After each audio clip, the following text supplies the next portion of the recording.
Raiders training camp underway, and this year, all eyes on that guy right there in a new uniform for the first time since being drafted back in 2014, Davante Adams. Spending his entire career so far with the Packers, Davante Adams taking less money to head to the desert and the Raiders in Sin City to reunite with his college quarterback, Derek Carr. So what can we expect from Adams? What sort of success from the Raiders this season? Caught up with our Josina and Bryant McFadden at Raiders training camp.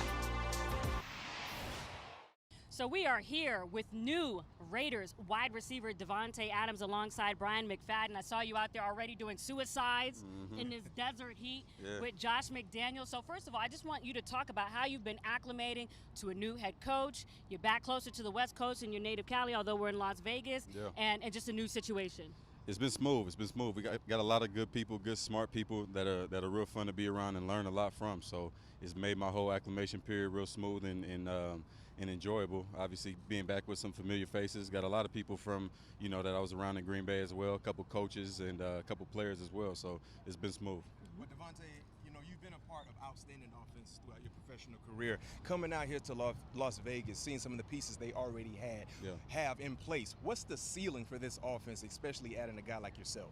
Well, I mean, you can talk about that as much as you want, but you got to put the work in. And at the end of the day, that's all that matters. We got definitely a lot of skill on this team, and they've done a lot in the past as well. But I'm just here to try to help this team win as much as I can at this point. Obviously, we have no expectations as far as what we want to do, but we got to come out here. We're the only team doing it right now, so we got a head start at this thing, and we're just gonna keep it rolling. So can you just describe the shift, obviously going from the superstar quarterback that you were with and Aaron Rodgers and going to someone you have familiarity with as far as college, and Derek Carr was just with us saying that you guys also practice in the offseason. From the wide receiver level, what's the shift like from that passer to Derek Carr, and then just your acclimation too? I mean, anytime you change quarterbacks from a Hall of Famer to Hall of Famer, you go Stabler to Rich Gannon or whoever you go to, it's going to be a little bit of an adjustment, and both are great players and great to be around. So I'm just enjoying that process and getting better myself. Trying to do as much as I can to help these guys go out there and win as many games as we can. What makes Derek Carr so special? I'm a fan of Derek Carr, by the way. I am too. I know you are. And I know you are. But when you talk about the quarterbacks in your division, of course, his name is always the last one to be mentioned. But personally from your college days and now being with him out here, what makes him so special, and how good can he be this year? Well, Derek's approach is the thing that's most impressive to me. His approach day to day, he's the type of guy that's going to attack it no matter what they say, whether it's good or bad about him. And, it's a lot like mine, so I feel like that's where we connect a lot of the ways, just that mentality. So that above anything is what allows him to kind of be here, versus anybody else to me. So I love the guy. He's a great leader, and, it's been a lot of fun getting back on the same page with him. For you, how fun will it be for you? When you look at this division, I call it the group of death, because all four teams are playoff caliber teams. All four teams, I believe, can get to the championship. But for you, when you look at some of the defenses you're going to go against, how excited are you about the challenge? Man, I'm very excited. In the way that I've approached it always, whether I was in Green Bay, in college, or whatever, it's more about what's going on here than what's going on other places. Obviously, some of these other teams have added some pieces themselves and kind of made their team stronger as well. But at the end of the day, they would ask me a lot every week. What about this corner you're going up against? What about this, this D-line or whatever? It's more about what we got going on here, especially with the group of guys we have. But if you don't put the work in, at the end of the day, that doesn't matter. So we can be on paper, the best or the worst, but it don't really matter. All that matters is what you go out there and do and what you prove.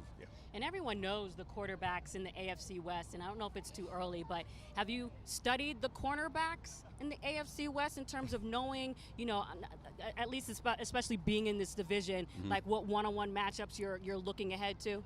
Absolutely not. Absolutely not. I have not. I've been studying my playbook and trying to get familiar with what I'm supposed to do, where I'm supposed to line up, and the way I'm supposed to run my routes right now, and trying to get on the right page with my quarterback to make sure I can go out there and compete against those guys.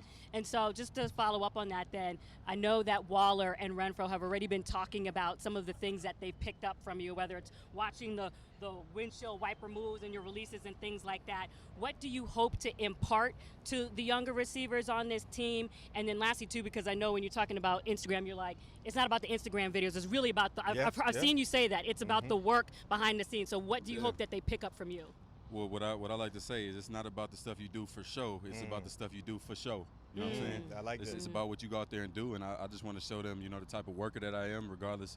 I'm going in my 9th year. I've been doing this thing almost a decade now, so hopefully they can see, they can take something away from the way that I work and the way that I attack it, similar to the way that I spoke about Derek.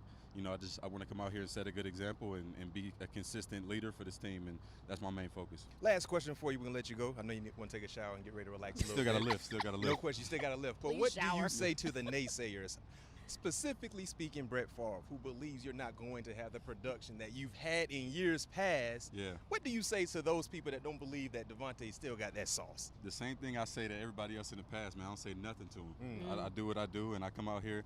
The thing is, in this game, it don't matter what nobody say, what you say. It's about what you do. Like I said, at the end of the day, I don't really care about, I love Brett Favre. He's a respectable man, and he's done a lot of great things for this game and in this game. But it don't matter what he say. It don't matter, respectfully what you say about me. At the end of the day, whether you say something good or bad about me, I'm going to go out there and I'm going to work, and I'm going to go put together some good film, and then we'll see what it looks like at the end of the year. Don't worry. I say nothing good things about you, because I had you on my fantasy team last year, by the way. My dog. Boy, you gave him hell, too. Yes, you did. And just to go out on this, and I know you said you don't like to say things, but Justin Jefferson, I know you saw that recently, just said by the end of the year he's expecting himself to be the top receiver. So, but what does that say about the respect that people have for your crown? Yeah, I mean, I love that dude, man. Yeah. I hit him up after that. Oh, you did? What did you say? Because a lot of people were hitting me and sending me that thing like it was disrespectful. I'm like, what is the man supposed to say? Yeah. He's at the top of the game, and he's a respectable young man. He's a much better receiver at his age than what I was. Okay. Absolutely, and I tell him that. He sent me some clips before, some stuff he put on Instagram. I got a lot of respect for his game, so he's supposed to think that, and I hope every receiver thinks that, because that's the way that I thought when I was that age. I'm coming for the crown. I want to be that guy, and whether or not if he said he's the best now, I wouldn't be mad at him for that. So at the end of the day, the film and all of that is all that matters. So I hope he goes out there and have another great year, especially because I'm not in Green Bay. So I hope he goes out there and do his thing. There you go. And that sounded very genuine, not a rope-a-dope comment. So we appreciate that. Go and get a shower. Wash yourself, please. Thank you. We like being fragrant. Thank you. All right, Thank you. Bye. So Davante Adams is elite, taking a look at his last season with the Packers and his rankings there in the NFL. Top 5 in all of them, most in Packers history when it comes to receiving yards and receptions there. We'll see if he can do the same down in Vegas. Do you want a sports network that delivers everything that matters about the game? The highlights, the picks, the instant analysis, no yelling, no fake debates, no politics. Hit the subscribe button and never miss a moment.